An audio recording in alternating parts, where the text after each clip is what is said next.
ಜನವರಿ 1ನೇ ತಾರೀಕು ನಡೆದಂತ ಗಲಭೆಯ ಬೆನ್ನಿಗೆ ಇವತ್ತು ಬಿಜೆಪಿ ನಾಯಕರು ಬಳ್ಳಾರಿಯಲ್ಲಿ ಬೃಹತ್ ಸಮಾವೇಶವನ್ನ ಮಾಡೋದಕ್ಕೆ ಮುಂದಾಗಿದ್ದಾರೆ.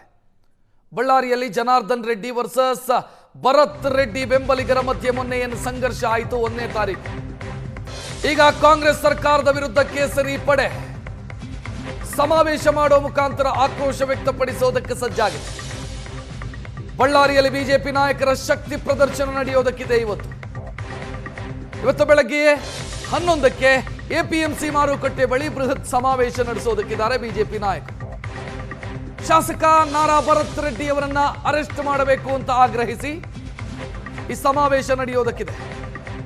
ಬಿಜೆಪಿ ರಾಜ್ಯಾಧ್ಯಕ್ಷ ವಿಜಯೇಂದ್ರ, ವಿಪಕ್ಷ ನಾಯಕರಾದಂತಹ ಅಶೋಕ್ ಮತ್ತು ಛಲವಾದಿ ನಾರಾಯಣ ಸ್ವಾಮಿ, ಸಂಸದರಾದಂಥ ಗೋವಿಂದ ಕಾರಜೋಳ, ಬಸವರಾಜ ಬೊಮ್ಮಾಯಿ ಸೇರಿ ಹಲವು ನಾಯಕರು ಭಾಗಿಯಾಗೋದಕ್ಕಿದ್ದಾರೆ. ಇನ್ನು ಜಾತ್ಯತೀತ ಜನತಾದಳದ ನಾಯಕರು ಕೂಡ ಭಾಗಿಯಾಗಬಹುದು ಅನ್ನುವಂಥ ಸಾಧ್ಯತೆ ಇದೆ. ಅದರಲ್ಲೂ ಕುಮಾರಸ್ವಾಮಿ ಅವರು ಬರ್ತಾರಾ, ನಿಖಿಲ್ ಕುಮಾರಸ್ವಾಮಿ ಬರ್ತಾರಾ ಅನ್ನುವಂಥ ಪ್ರಶ್ನೆಗಳು ಕೂಡ ಇದ್ದಾವೆ. ಜನಾರ್ದನ್ ರೆಡ್ಡಿ ಪರವಾಗಿ ಕುಮಾರಸ್ವಾಮಿ ಅವರು ಬ್ಯಾಟಿಂಗ್ ಮಾಡಿದ್ರು. ಇದರ ಬೆನ್ನಿಗೆ ಇವತ್ತು ಸಮಾವೇಶ ನಡೀತಾ ಇದೆ. ಬಿಜೆಪಿ ನಾಯಕರು ಹೇಳ್ತಾ ಇರೋದು ಇಲ್ಲಿ ಭರತ್ ರೆಡ್ಡಿ ಅವರ ಇನ್ವಾಲ್ವ್ಮೆಂಟ್ ಇದೆ. ಆ ಗಲಭೆಯ ಹಿಂದೆ ಭರತ್ ರೆಡ್ಡಿ ವಿರುದ್ಧ ಕೇಸ್ ಆಗಿದೆ, ಆದರೆ ಭರತ್ ರೆಡ್ಡಿ ಅವರನ್ನ ಅರೆಸ್ಟ್ ಮಾಡಿಲ್ಲ. ಭರತ್ ರೆಡ್ಡಿಯನ್ನ ಅರೆಸ್ಟ್ ಮಾಡಬೇಕು, ಸತೀಶ್ ರೆಡ್ಡಿಯನ್ನ ಅರೆಸ್ಟ್ ಮಾಡಬೇಕು, ಪ್ರತಾಪ್ ರೆಡ್ಡಿಯನ್ನ ಅರೆಸ್ಟ್ ಮಾಡಬೇಕು ಅನ್ನೋ ವಿಚಾರವನ್ನ ಮುಂದಿಟ್ಟು ಇವತ್ತು ಪ್ರತಿಭಟನೆಗೆ ಮುಂದಾಗಿರೋದು. ಭರತ್ ರೆಡ್ಡಿ ಮತ್ತು ಕಾಂಗ್ರೆಸ್ ಸರ್ಕಾರದ ವಿರುದ್ಧ ಬಿಜೆಪಿ ಸಮಾವೇಶ ಮಾಡ್ತಾ ಇದೆ. ಇದು ಸಮಾವೇಶಕ್ಕೆ ಪರೋಕ್ಷವಾಗಿ ಬೇಲಿ ಹಾಕೋದಕ್ಕೆ ಮುಂದಾಯ್ತಾ ಸರ್ಕಾರ ಅನ್ನುವಂಥ ಪ್ರಶ್ನೆ. ಪೊಲೀಸ್ ಇಲಾಖೆ ಮೂಲಕ ಬಿಜೆಪಿಯನ್ನು ಕಟ್ಟಿ ಹಾಕುವಂತ ಯತ್ನಾನ ಅಂತ. ಇವತ್ತಿನ ಸಮಾವೇಶದಲ್ಲಿ ಬಿಜೆಪಿ ಪ್ರಕಾರ 50,000, ಆದರೆ ಒಂದು ಅಂದಾಜು 20,000ಕ್ಕೂ ಅಧಿಕ ಜನ ಸೇರಬಹುದು ಅಂತ. ಮುನ್ನೆಚ್ಚರಿಕಾ ಕ್ರಮವಾಗಿ 50 ಲಕ್ಷದ ಬಾಂಡ್ ಕೊಡಿ ಅಂತ ಪೊಲೀಸರು ಪಟ್ಟು ಹಿಡಿದಿದ್ರು ಬಿಜೆಪಿ ಜಿಲ್ಲಾಧ್ಯಕ್ಷರು.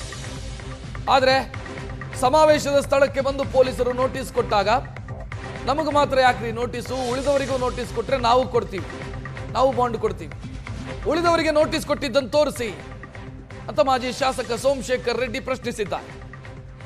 ಪೊಲೀಸ್ ಬಲವನ್ನ ಉಪಯೋಗಿಸಿ ಪ್ರತಿಭಟನೆಯನ್ನ ಹತ್ತಿಕ್ಕುವಂತ ಪ್ರಯತ್ನ ಅಂತ ಬಿಜೆಪಿ ನಾಯಕರು ಅಸಮಾಧಾನ ವ್ಯಕ್ತಪಡಿಸ್ತಾ ಇದ್ದಾರೆ. ಬಳ್ಳಾರಿಯಲ್ಲಿ ಇವತ್ತು ಸಮಾವೇಶವನ್ನ ನಡೆಸೋದಕ್ಕಿದೆ ಬಿಜೆಪಿ. ಇದರ ಜೊತೆಗೆ ಪಾದಯಾತ್ರೆಯ ಯೋಚನೆಯನ್ನು ಶ್ರೀರಾಮುಲು ಅವರು ಮಾಡಿದ್ರು. ಇವತ್ತಿನ ಸಮಾವೇಶದಲ್ಲಿ ಪಾದಯಾತ್ರೆಗೆ ದಿನಾಂಕ ನಿಗದಿಯಾಗತ್ತಾ ಅನ್ನುವಂಥ ಪ್ರಶ್ನೆ ಇದೆ. ಯಾಕಂತಂದ್ರೆ ಪಾದಯಾತ್ರೆ ಮಾಡಬೇಕು ಅಂತ ಬಳ್ಳಾರಿ ಬಿಜೆಪಿ ನಾಯಕರು ಬಯಸಿದ್ರು ಕೂಡ ಹೈಕಮಾಂಡು ಅಥವಾ ಬಿಜೆಪಿಯ ಪ್ರಮುಖ ನಾಯಕರ ಒಪ್ಪಿಗೆ ಇನ್ನೂ ಸಿಕ್ಕಿಲ್ಲ. ಹೆಚ್ಚಿನ ಡೀಟೇಲ್ ನೀಡೋದಕ್ಕೆ ನಮ್ಮ ಪ್ರತಿನಿಧಿ ನರಸಿಂಹಮೂರ್ತಿ ನೇರ ಸಂಪರ್ಕದಲ್ಲಿ. ನರಸಿಂಹಮೂರ್ತಿ, ಇವತ್ತಿನ ಸಮಾವೇಶ ಯಾವ ರೀತಿ ನಡೆಯುತ್ತೆ, ಏನೇನು ಪ್ಲಾನು ಬಿಜೆಪಿ ಅವ್ರದ್ದು?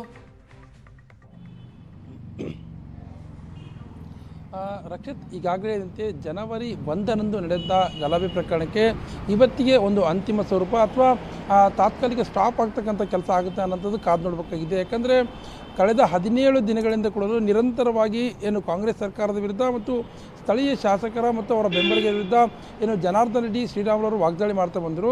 ಇದಕ್ಕೆ ಇವತ್ತು ಅಂತಿಮವಾಗಿ ಏನು ಒಂದು ದೊಡ್ಡ ಸಮಾವೇಶ, ಅಂದರೆ ಇಡೀ ಬಿಜೆಪಿಯ ನಾಯಕರನ್ನು ಕರೆದುಕೊಂಡು ಬಂದು ಬಳ್ಳಾರಿಯಲ್ಲಿ ಒಂದು ದೊಡ್ಡ ಸಮಾವೇಶ ಮಾಡೋ ಮೂಲಕ ಗಲಭೆ ಪ್ರಕರಣವನ್ನು CBIಗೆ ವಹಿಸಬೇಕು ಅಥವಾ ಹಾಲಿ ನ್ಯಾಯಮೂರ್ತಿಗಳ ಮೂಲಕ ಒಂದು ತನಿಖೆ ಮಾಡಬೇಕು, ಆಗ ಮಾತ್ರ ನ್ಯಾಯ ಸಿಗುತ್ತೆ ಅನ್ನೋಂಥ ಏನು ಆಗ್ರಹವನ್ನು ಮಾಡೋ ಮೂಲಕ ಒಂದು ದೊಡ್ಡ ಸಮಾವೇಶನ ಮಾಡಿ, ಈ ಸಮಾವೇಶ ಘಟನೆಗೆ ಸಂಬಂಧಪಟ್ಟಂತೆ ಆದರೂ ಕೂಡ ಎಲ್ಲೋ ಒಂದು ಕಡೆ ಬಿಜೆಪಿ ಬಳ್ಳಾರಿಯಲ್ಲಿ ತನ್ನ ದೊಡ್ಡ ಶಕ್ತಿ ಪ್ರದರ್ಶನಕ್ಕೆ ಮುಂದಾಗ್ತಿದೆ ಅಂತ ಅನ್ನೋದನ್ನು ಕೂಡ ಸ್ಪಷ್ಟವಾಗಿ ಹೇಳ್ಬೋದಾಗಿದೆ. ಯಾಕಂದರೆ ಚದರಿ ಹೋಗಿರ್ತಕ್ಕಂಥ ಬಿಜೆಪಿಯ ನಾಯಕರು ಇವತ್ತು ಏನು ಜನವರಿ 1ರಂದು ನಡೆದಂಥ ಘಟನೆ ಹಿನ್ನೆಲೆಯಲ್ಲಿ ಎಲ್ಲರೂ ಕೂಡ ಒಗ್ಗಟ್ಟಾಗಿದ್ದರು. ಯಾಕಂದರೆ ಜನಾರ್ದನ್ ರೆಡ್ಡಿ, ಶ್ರೀರಾಮುಲು, ಸೋಮಶೇಖರ್ ರೆಡ್ಡಿ, ಕರುಣಾಕರ್ ರೆಡ್ಡಿ, ಸುರೇಶ್ ಬಾಬು ಸೇರಿದಂತೆ ಹಲವು ನಾಯಕರೇನು 2008ರಲ್ಲಿ ಒಗ್ಗಟ್ಟಾಗಿ ಗೆಲುವಿನ ಮಂತ್ರ ಗೆಲ್ಲುವ ಮೂಲಕ ಒಂದು ಬಿಜೆಪಿಯ ಸದೃಢವಾಗಿ ಬಳ್ಳಾರಿ ಕಟ್ಟಿದ್ರು.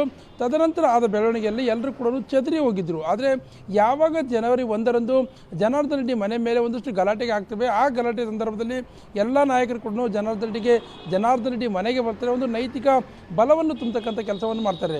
ಹೀಗಾಗಿ ಇವತ್ತಿನ ಸಮಾವೇಶ ಈ ಎಲ್ಲ ನಾಯಕರು ಒಗ್ಗೂಡಿದ್ದೇವೆ ಅನ್ನೋಂಥ ಸಂದೇಶ ಸಾರೋದಕ್ಕೂ ಆಗುತ್ತೆ ಮತ್ತು ಇದರ ಜೊತೆಗೆ ಸ್ಥಳೀಯ ಶಾಸಕರ ಏನು ದಬ್ಬಾಳಿಕೆ ಇದೆ ಅದೆಲ್ಲದರ ವಿರುದ್ಧ ಹೋರಾಟ ಮಾಡ್ತೀವಿ ಮತ್ತು ಪದೇ ಪದೇ ಈ ರೀತಿ ಬೇರೆ ಬೇರೆ ಅಂದರೆ ಕೇವಲ ಜನವರಿ 1ರಂದು ಆಗಿರ್ತಕ್ಕಂಥ ಘಟನೆ ಅಲ್ಲದೆ ಬಳ್ಳಾರಿಯಲ್ಲಿ ಹಗಲು ದರೋಡೆ ಮಾಡ್ತಕ್ಕಂಥ ಕೆಲಸವನ್ನೆಲ್ಲ ಮಾಡಿದರೆ ಅದರ ವಿರುದ್ಧ ಏನು ಒಂದು ದೊಡ್ಡ ಜನಾಕ್ರೋಶ ಯಾತ್ರೆ ಅಂದರೆ ಜನಾಕ್ರೋಶ ಸಮಾವೇಶ ಮಾಡ್ತೀವಿ ಅನ್ನೋ ನಿಟ್ಟಿನಲ್ಲಿ ಒಂದು ದೊಡ್ಡ ಸಮಾವೇಶ ಮಾಡ್ತಿದ್ದಾರೆ. ಎಲ್ಲ ಒಂದು ಕಡೆ ಪೊಲೀಸರ ಸರ್ಪಗಾವಲು ಕೂಡ ಹಾಕಲಾಗಿದೆ. ಅಂದರೆ ಆ ಸಮಾವೇಶಕ್ಕೆ ಬೇಕಾದ ಎಲ್ಲ ಅನುಮತಿಯನ್ನು ಕೊಟ್ಟರು ಕೂಡ ಎಲ್ಲ ಒಂದು ಕಡೆ ಅದನ್ನು ನಿಯಂತ್ರಣ ಮಾಡ್ತಕ್ಕಂಥ ಕೆಲಸ ರಾಜ್ಯ ಸರ್ಕಾರ ಅಥವಾ ಜಿಲ್ಲಾಡಳಿತ ಮೂಲಕ ಮಾಡ್ತಾ ಇದೆ ಅನ್ನೋಂಥ ಆರೋಪಗಳನ್ನು ನಿನ್ನೆ ತಡರಾತ್ರಿವರೆಗೂ ಕೇಳಿಬಂದರು. ಆದರೆ ಇದೀಗ ಸದ್ಯಕ್ಕೆ ಒಂದಷ್ಟು ಸಮಾವೇಶಕ್ಕೆ ಪೂರ್ವ ಸಿದ್ಧತೆ ಎಲ್ಲವೂ ಸಿದ್ಧವಾಗಿದೆ. ಹೊಸಪೇಟೆಯಲ್ಲಿ ವಿಜೇಂದ್ರ ಅವರು ಆಲ್ರೆಡಿ ನಿನ್ನೆ ನೈಟ್ ಹೊಸಪೇಟೆ ಒಂದು ಸ್ಟೇ ಆಗಿದ್ದಾರೆ. ಇನ್ನೇನು ಕೆಲವೇ ಕ್ಷಣಗಳಲ್ಲಿ ವಿಜೇಂದ್ರ ಅವರು, ಆರ್ ಅಶೋಕ್ ಅವರು ಎಲ್ಲರೂ ಸೇರಿದಂತೆ ಎಲ್ಲ ನಾಯಕರು ಕೂಡ ವೇದಿಕೆ ಹತ್ತಿರ ಬರ್ತಾರೆ. ಆದರೆ ಈವರೆಗೂ JDS ನಾಯಕರು ಅಂದರೆ ಕುಮಾರಸ್ವಾಮಿ ಆಗಿರ್ಬೋದು, ನಿಖಿಲ್ ಕುಮಾರಸ್ವಾಮಿ ಬರೋದ್ರ ಬಗ್ಗೆ ಒಂದು ಸ್ಪಷ್ಟ ಮಾಹಿತಿ ಈವರೆಗೂ ಸಿಕ್ಕಿಲ್ಲ. ಇದು ನೇರವಾಗಿ ಹೇಳ್ಬೇಕಂದ್ರೆ BJP ಬಳ್ಳಾರಿಯಲ್ಲಿ ತನ್ನ ಶಕ್ತಿ ಪ್ರದರ್ಶನಕ್ಕೆ ಮುಂದಾಗಿದೆ ಅಂತ ಹೇಳಿದ್ರು ತಪ್ಪಾಲಿಕ್ಕಿಲ್ಲ. ರಕ್ಷತ್, ಥ್ಯಾಂಕ್ ಯು ನರಸಿಂಹಮೂರ್ತಿ ಮಾಹಿತಿ.